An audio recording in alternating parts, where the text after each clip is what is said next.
My God, linear equations was so tough. What's next in the syllabus to study? ये maths के topics interesting क्यों नहीं चाहिए होते? इट्स नॉट दैट कि मैथ्स इज नॉट इंटरेस्टिंग आओ तुम्हें कैप्टन क्वाड्रेटिक से मिलवाती हूँ. I am Captain Quadratic. I curve through problems and always return in x squared plus bx plus c equals 0 form. हे भगवान, फिर कुछ नया. क्या होगा मेरा? कैसे करूंगा मैं ये सब? Relax. I'll teach you how to solve mysteries with perfect squares and the quadratic formula. Hello friends, welcome to my channel Gunjan study point. ये एक ऐसा पॉइंट है, एक ऐसा एरिया है जहाँ आप अपने मैथ्स के कॉन्सेप्ट को स्ट्रॉन्ग कर सकते हैं, अपने डाउट्स को क्लियर कर सकते हैं.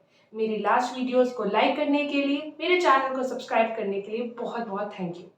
आज की वीडियो मेरे उन स्टूडेंट्स के लिए जिनके कंटिन्यूस रेगुलर मैसेजेस मेरे पास आते हैं कि मैम प्लीज़ 9th और 10th के टॉपिक्स पे डिस्कस करिए. तो आज ये वीडियो जो मैं डिस्कस करने जा रही हूँ एक ऐसे टॉपिक पर है जो मेरे क्लास 10th के स्टूडेंट्स को बहुत ज़्यादा हेल्प आउट करेगा. आज का टॉपिक है ऐसी इक्वेशंस के बारे में जो आपको मूवमेंट, पैराबोला, कर्व्स इन सब से रिलेट कराएगा. So let's begin the video. So students, आज हम डिस्कस करने वाले हैं quadratic equations. What is quadratic and what is equation? Equation एक ऐसी वैल्यू होती है जहां पे हम लोग इक्वल्स टू का साइन यूज करते हैं इक्वेट करने के लिए अपने एलएचएस साइड और अपने आरएचएस साइड को. And what do mean by the word quadratic? कोई भी ऐसा पॉलिनोमियल जिसकी डिग्री यानी जिसकी हाईएस्ट पावर 2 होती है, that is known as quadratic. So quadratic equation generally ऐसी इक्वेशन होती है जहां पे हाईएस्ट पावर वेरिएबल की 2 होती है. इसका जनरल फॉर्म क्या होता है? इसका जनरल फॉर्म होता है ax square plus bx plus c equals to 0. यहाँ इक्वल्स टू क्यों लगाया है? क्योंकि ये एक इक्वेशन है. अब आप देख सकते हो जो वेरिएबल है, वेरिएबल मतलब जो वैल्यू अपनी चेंज कर सकता है. तो यहाँ पे कौन सा वेरिएबल है हमारा? x, क्योंकि x की वैल्यूज चेंज हो सकती है. क्या a b c हमारे वेरिएबल है? नहीं. a b c हमारे कांस्टेंट है, जैसे 1 2 -4 6 ये सब हमारे कांस्टेंट्स होते हैं. इस इक्वेशन में हमारा a कभी भी 0 नहीं हो सकता. ऐसा क्यों? अगर हम a को 0 कर देंगे तो अब हमारे पास इक्वेशन क्या बचेगी?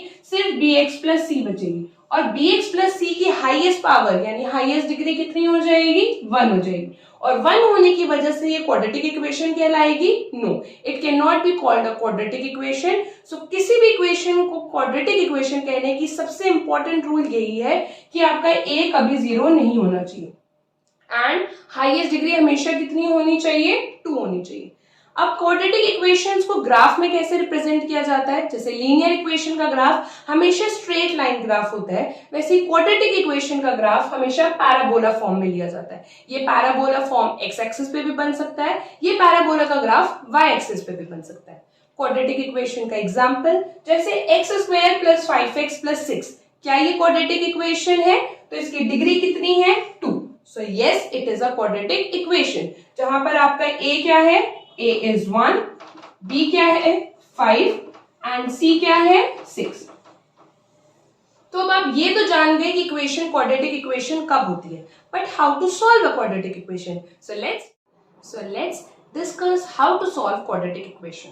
हमारा फर्स्ट मेथड है बाय फैक्टराइजेशन मेथड, जो हम 8th क्लास से कंटिन्यूअसली पढ़ते आ रहे हैं. फैक्टराइजेशन मेथड कैसा मेथड होता है जिसे हम अदर वर्ड्स में स्प्लिटिंग द मिडिल टर्म भी बोलते हैं. एक ऐसा मेथड जहां पे हम मिडिल टर्म को स्प्लिट करते हैं 2 फैक्टर्स में और उसके बाद कॉमन लेकर फैक्टराइज करते हैं. मैंने बहुत बार बच्चों को मिडिल टर्म स्प्लिटिंग करते वक्त कंफ्यूज होते देखा है कि फैक्टर्स कैसे फाइंड करते हैं. So let's discuss that topic. सबसे पहला रूल होता है first number and last number को आप मल्टीप्लाई कर लो, यानी एक्स स्क्वायर के कोफिशिएंट को और कांस्टेंट टर्म को मल्टीप्लाई कर लो. सो 1 into 6 विल बिकम 6. अब ये जो प्रोडक्ट आया है इसके आप फैक्टर्स फाइंड करोगे. फैक्टर्स मींस कौन कौन से नंबर से डिविजिबल है ये 6. सो 6 किस किस नंबर से डिविजिबल होता है? 1 and 6 से. हर नंबर का फैक्टर खुद और 1 तो होता ही है. साथ में और कौन से नंबर से डिविजिबल है? 2 and 3 से. इसके अलावा और कोई 6 के फैक्टर्स नहीं होते. अब ऐसे फैक्टर्स देखना है जिन्हें प्लस करने पर या माइनस करने पर आपका मिडिल टर्म बने. दैट मींस ऐसे 2 फैक्टर्स जिनका सम आपको 5 दे या डिफरेंस आपको 5 दे. So can you hunt down those 2 factors? Now if you see, आप 2 + 3 को भी सिलेक्ट कर सकते हो तो भी 5 बनेगा, और 1 और 6 को भी सिलेक्ट कर सकते हो तो भी 5 बनेगा। 6 - 1 भी 5 है, 2 + 3 भी 5 है।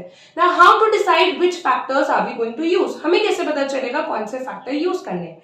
सो नाउ थिंक केयरफुली, आपका आंसर जो आ रहा है वो +5 है। +5 कैसे बन सकता है हमारा, जब दोनों फैक्टर्स यहाँ पे पॉजिटिव हैं तब आपका आंसर +5 बनेगा, यानी +2 और +3 जब हम लेंगे तब उन दोनों को ऐड करने पे 5 बनेगा। बट अगर मैं +6 और -1 लूं, क्योंकि साइन हमेशा ग्रेटर नंबर का है, तो एक फैक्टर पॉजिटिव है, एक फैक्टर नेगेटिव है। सो क्या हम इन फैक्टर्स को यूज कर सकते हैं? No. Why? Because the sign of the first number and the last number are both positive. That means आपके जो फैक्टर्स होने चाहिए वो भी दोनों क्या होने चाहिए? पॉजिटिव होने चाहिए। So let's split this 5x. So हम 1x² 5x को लिख सकते हैं 2x + 3x. And then we have our last constant term, that is 6. अब बस नॉर्मल फैक्टराइज करेंगे, इन दोनों में क्या कॉमन है? x. So you will have x + 2 in the bracket. यहाँ क्या कॉमन है? So हमारे फैक्टर्स में कौन सा फैक्टर कॉमन आ रहा है दोनों में? x + 2. And what is the next factor? x + 3. और ये दोनों फैक्टर्स किसके इक्वल होंगे? हमारे 0 के इक्वल होंगे। So x + 2 को जब हम 0 के इक्वल करेंगे, so x की वैल्यू कितनी आ जाएगी? -2. x + 3 को जब हम 0 के इक्वल करेंगे तब x की वैल्यू कितनी आ जाएगी? -3. दैट मीन्स जितनी हाईएस्ट पावर होती है, हाईएस्ट पावर 2 थी, तो आंसर्स यानी रूट भी कितने आएंगे? हमारे 2। So let's discuss our second method.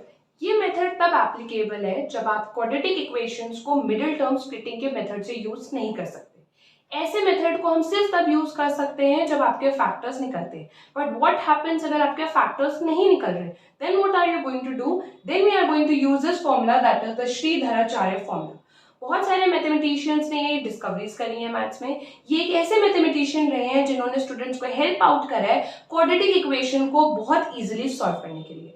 जैसे हमने 3 अल्फाबेट्स ऑलरेडी पढ़ चुके हैं, A, B, C. Now we are going to study for the next alphabet, that is D. और ये D क्या है? D is known as discriminant. इस डिस्क्रिमिनेंट का फॉर्मूला क्या होता है? B² - 4AC। ये D आपको हेल्प करता है रूट्स आइडेंटिफाई करने के लिए। वो मैं भी आपको आगे एक्सप्लेन करूंगी रूट्स कैसे आइडेंटिफाई करते हैं। पहले देखते हैं ये D की वैल्यू कैसे फाइंड करते हैं। फॉर एग्जाम्पल, ये क्वाड्रेटिक इक्वेशन है हमारे पास, x² + 4x - 7। अगर अब आप 7 के फैक्टर्स निकालोगे, 7 × 1 = 7, और 7 को प्लस करने पर 1 या माइनस करने पर 4 कभी नहीं आ सकता। इसका मतलब splitting the middle term use नहीं कर सकते। अब हम यहाँ पे पहले D की वैल्यू फाइंड करेंगे। D होता है B² - 4AC। ना what is your B here? B क्या है हमारा? x का कोफिशिएंट यानी 4, सो 4² -4 × A। A क्या है हमारा? जब कोई नंबर प्रेजेंट नहीं, that means 1 is your coefficient, so 1। And what is your C? C है हमारा -7। So now we will solve it. 4 का स्क्वायर 16, माइनस माइनस प्लस, 4 × 7 = 28। इनको ऐड करने पर हमारे D की वैल्यू आ गई 44। अब ये D की वैल्यू हम लोग डायरेक्ट रूट्स निकालने के लिए यूज करेंगे। रूट्स निकालने का फॉर्मूला क्या है? x = -b ± √D upon 2a. Let's put the value. x की value -b, so minus coefficient of b. b क्या है हमारा? 4, so -4 ± √D. D की वैल्यू कितनी है? 44 upon 2a, so that means 2 × 1. So x = -4 ±. अब 44 का स्क्वायर रूट निकालेंगे। प्राइम फैक्टराइजेशन से पेयर्ड नंबर को बाहर लेंगे। सो 44 का प्राइम फैक्टराइजेशन करा, 2 22 जा, 2 11 जा, 11 1 जा। Which number is paired? 2, क्योंकि 2 2 बार आ रहा है तो ये पेयर्ड है। So 2 will come out and कौन सा नंबर अनपेयर्ड है? 11। So 11 will remain inside the root. So 2√11 को हम लिख सकते हैं। And now 2 1s are 2। अब मेरे बहुत सारे इंटेलिजेंट स्टूडेंट्स ऐसे भी रहे हैं जो डायरेक्टली इस 2 को 2 से कट कर लेते हैं और इक्वेशंस को नॉर्मल फॉर्म में लाते हैं। Is it correct? क्या ये 2 और ये 2 कैंसिल हो सकते हैं?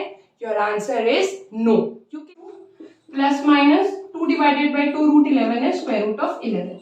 Upon 2। Now you can cancel this 2। Why? क्योंकि ये 2 अब मल्टीप्लीकेशन में, सो अब ये कैंसिल हो सकता है। सो अब हमारा फाइनल आंसर क्या है? 1 time will take the positive, 1 time will take the negative. Now, why are we taking this plus minus sign in front of square root? Now, if we talk about the square root of 36, mostly students कहेंगे कि 36 का square root 6 होता है। But is it the correct answer? क्या ये correct answer है? No. Why? क्योंकि plus 6 का square 36 होता है। And what about minus 6? Minus 6 का square भी तो 36 ही होता है। So how can you tell कि 36 का square root सिर्फ 6 है? So that is why we place which sign? We place plus minus sign. That means plus 6 भी इसका आंसर है और minus 6 भी इसका आंसर है। So जब भी आप square root निकाल रहे हो, please remember आपको कौन सा साइन प्लेस करना है? अब plus minus sign. That means root positive भी हो सकता है, रूट नेगेटिव भी हो सकता है। सो यहाँ पे हमारे x की दो वैल्यूज आएंगी, x इक्वल्स टू -2, एक बार पॉजिटिव लेंगे +√11 और एक बार x की वैल्यू हो जाएगी -2 -√11 and that is your answer. अब अगर आप आंसर्स को देखें, क्या ये हमें कभी भी स्प्लिटिंग द मिडल टर्म से मिल सकते थे? No. So a complex quadratic equation can be easily solved by Dharacharya method. हमारे मैथमेटिशियन हमारे लिए बहुत कुछ कर दे गए हैं। So let's praise them for this formula. So our next topic is nature of roots. Nature of roots determine करने के लिए हमें फिर से डिस्क्रिमिनेंट यानी डी की हेल्प लेनी पड़ेगी। How are we going to do? Let's discuss it. D का फॉर्मूला होता है b² - 4ac।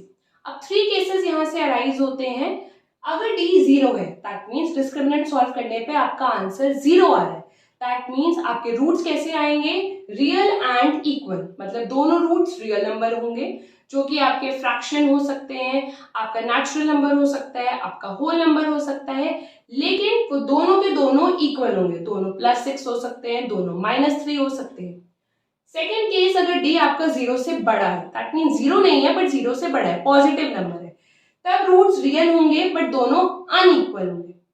थर्ड केस, अगर डी 0 से छोटा है, दैट मीन्स नेगेटिव में आ रहा है, so no real roots exist, यानी अनरियल रूट्स होंगे जो कि इमेजिनरी होते हैं, जो हम 11th-12th में डिस्कस करते हैं कॉम्प्लेक्स नंबर्स के फॉर्म में। How are we going to understand it? Let's discuss an example. अगर एक क्वेश्चन है x² + 5x + 3 = 0, हमें आइडेंटिफाई करना है इसके रूट्स का नेचर कैसे होगा। So let's start. पहले हम d की वैल्यू फाइंड करेंगे। b² - 4ac। b is 5² -4 into a. A means the coefficient of x², that is 1. c is the constant term. So कितना हो जाएगा? d की वैल्यू हो जाएगी 25 - 12, that is 30. Now since d is coming as a positive number, d आपका positive number आ रहा है जो कि 0 से ग्रेटर है, that means हमारा नेचर कैसे होने वाला है रूट्स का? Real and unequal roots. मतलब जो भी आंसर आएगा, जो भी रूट्स आएंगे वो रियल नंबर होंगे बट दोनों अनइक्वल होंगे। ये एक ऐसा टॉपिक है जो आपके एमसीक्यूज में, आपके शॉर्ट क्वेश्चंस में डेफिनेटली आता है। So please study it very carefully. It is a very very important topic for you. So my dear students, my dear viewers, ये था पार्ट 1 वीडियो क्वाड्रेटिक इक्वेशंस का। पार्ट 2 वीडियो मैं आप लोगों के साथ बहुत जल्द शेयर करूंगी, जिसमें हम डिस्कस करेंगे word problems which play a very important role in your CBSE board exams. I hope मेरी वीडियो आपको पसंद आई। आपके डाउट्स जो भी हो आप कमेंट सेक्शन में लिख के मुझे भेजिए। We will discuss them in our next video. Till then, do like my video, share it among your friends, subscribe my channel and stay tuned.